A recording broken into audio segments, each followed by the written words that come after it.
ओम शांति। अभी तक हम power to withdraw, power to let go, power to tolerate और पावर ऑफ एक्सेप्टेंस की बात कर चुके हैं। जब ये चार शक्तियां हमारे जीवन के अंदर आनी शुरू हो जाती है तो पावर टू डिसर्न हमारे जीवन में ऑटोमेटिकली आनी शुरू हो जाती है। ये इसी प्रकार से है जैसे कि कोई आधा काम कर लेता है तो उसकी हिम्मत बढ़ जाती है और वो ये समझता है कि अब तो मैं सारे काम को आसानी से पूरा कर सकता हूँ।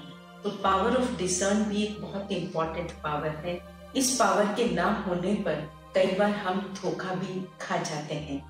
प्रश्न उठता है कि पावर टू डिसर्न अर्थात किन किन बातों को, किन किन चीजों को हमें परखने की जरूरत है।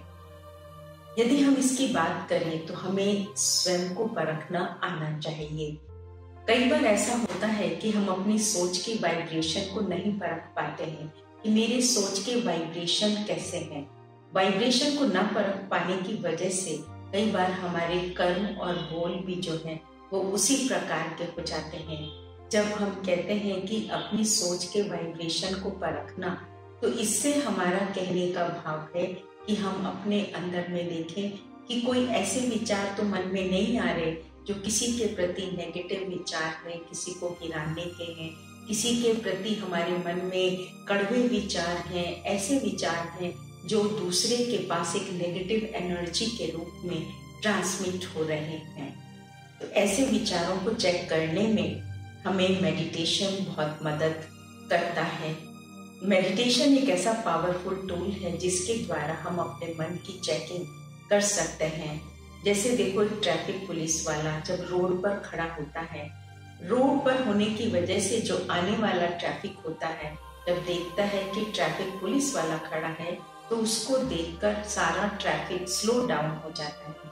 इसी प्रकार से जब हम अपने मन को देखने का प्रयास करते हैं तो मन को देखने का प्रयास करने से हमारे अंदर में जो चलने वाले विचार हैं वो ऑटोमेटिकली स्लो डाउन हो जाते हैं और स्लो डाउन होने से हम उनकी क्वालिटी को अच्छी तरह से देख पाते हैं कि मेरे अंदर में चलने वाले विचारों की क्वालिटी क्या है।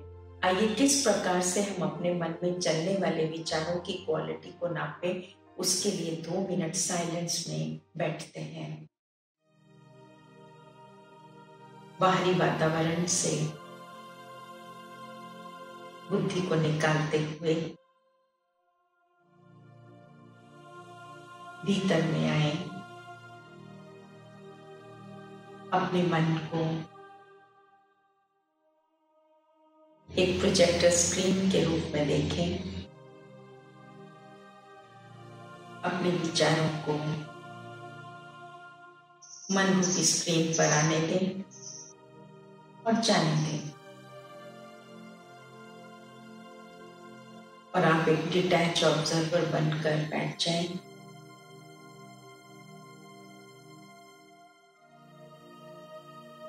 आपको बैठा हुआ देखकर आपके भीतर में आने और जाने वाले विचार अपने आप ही धीमे हो जाएंगे।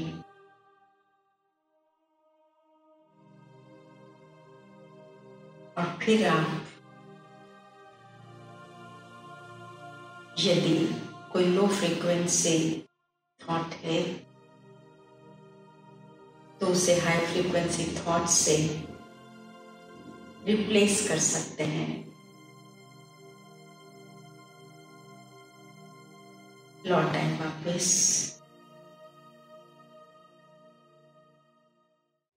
एक और प्रश्न उठता है परखने की शक्ति से रिलेटेड कि हम कैसे जानें कि हमारे अंदर में जो विचार चल रहे हैं वो लो फ्रीक्वेंसी है या हाई फ्रीक्वेंसी है। जैसे जवाहरी होता है तो उसको हीरे की परख होती है। हीरे के लिए ये कहा जाता है कि हीरा कभी गर्म नहीं होता और कभी टूटता नहीं। इसी प्रकार से जो आत्माएं इस दुनिया के अंदर रहते हुए कितनी भी बातें उनके सामने आती हैं, उन बातों के अंदर टूटते नहीं, अर्थात हिम्मत को नहीं हारते और साथ साथ अपने आप को स्ट्रॉन्ग बना करके चलते हैं और किसी भी परिस्थिति में गरम अर्थात गुस्सा नहीं करते, तो ऐसी आत्माएं जो हैं वो स्टेबल आत्माएं कहलाती हैं और उन आत्माओं के अंदर शक्ति भी बहुत होती है।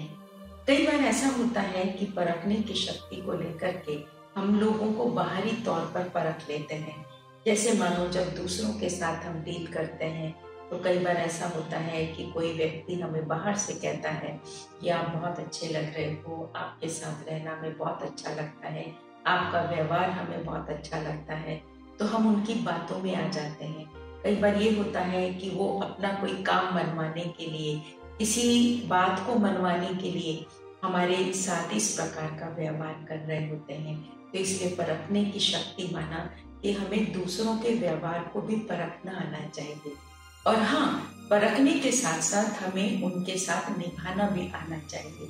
अगर मानो हमने किसी को परख लिया कि व्यक्ति का स्वभाव ऐसा है जो हमारे हिसाब से नहीं है, तो हमें क्या करना चाहिए कि उस व्यक्ति को जानते हुए, पहचानते हुए भी हमें उसके साथ निभाने की कोशिश करनी चाहिए।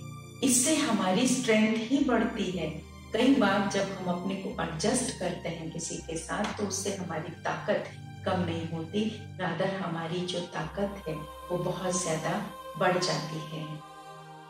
इसी का सिंबॉलिक गायत्री माँ को दिखाया जाता है। उनके एक हाथ में स्वदर्शन चक्र दिखाया जाता है। स्वदर्शन चक्र माना अपने को इस सृष्टि रूपी साइकिल में देखना कि हम इस दुनिया में आए और कैसे कैसे आकर के हमने इस दुनिया में रोल प्ले किया। ऐसा करने से हमारे अंदर में जो बुराई है, जो नेगेटिविटी है, वो खत्म होती है और हमारे भीतर की शक्ति बढ़ती है।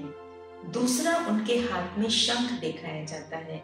शंख किसी भी कार्य के आरंभ में बजाया जाता है, इसे शुभ माना जाता है।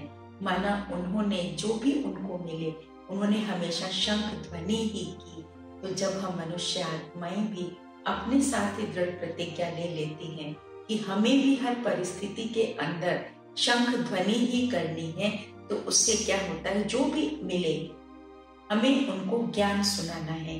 तो ज्ञान सुनाने से, ज्ञान की बातें करने से हमारे पास व्यर्थ निकट नहीं आता है और हमारे आपसी रिलेशंस मजबूत होते हैं। उनके पास हंस दिखाया जाता है। हंस की ये बड़ी विशेषता होती है कि हंस हमेशा मोती चुगता है। उन्होंने भी अपने जीवन के अंदर हमेशा हर बात, चाहे भले वो अज्ञान की थी, बेसमझी की थी, उनको अच्छी तरह से अपने जीवन में उठाया।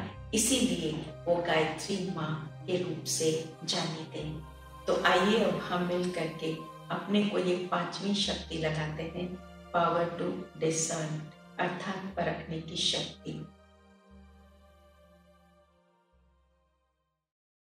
आराम से बैठ जाएं।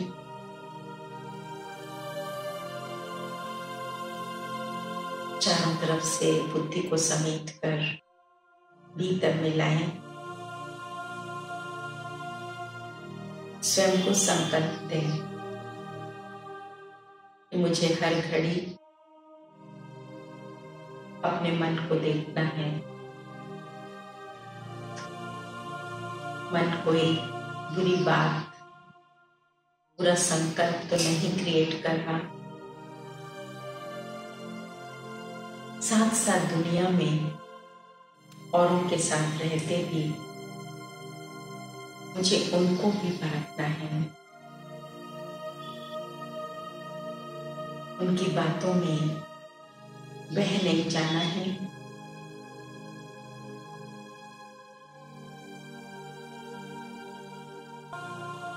किसी भी परिस्थिति में अपनी हिम्मत को नहीं हारना है